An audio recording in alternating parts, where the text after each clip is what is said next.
بلاول بھٹو کا وفاقی حکومت پر سندھ سے سوتیلی اولاد جیسا سلوک کرنے کا الزام، کہا کہ پبلک پرائیویٹ پارٹنرشپ کا اصول مجبوری میں اختیار کر رہے ہیں۔ کراچی کے سیوریج اور صفائی کے مسائل بھی پبلک پرائیویٹ پارٹنرشپ سے حل کریں گے۔ نجی شعبہ دوستی یاری میں کوئی کام نہیں کرے گا۔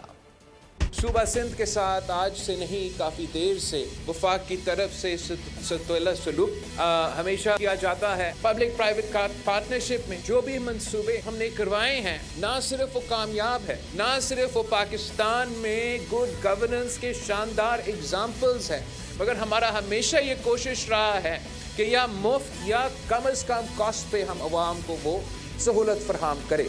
پرائیویٹ سیکٹر کے ساتھ مل کے ون ون سلوشنز بنا کے، میں کبھی کبھار سنتا ہوں جو وفاق کانسیپٹ بناتے ہیں، وہ ون ون اگر نہیں ہوں گے تو پبلک پرائیویٹ خاص طور پہ جو کاروباری طبقہ ہے، اگر ان کے لیے منافع نہیں ہوگا تو وہ کیوں آپ کے ساتھ کام کریں۔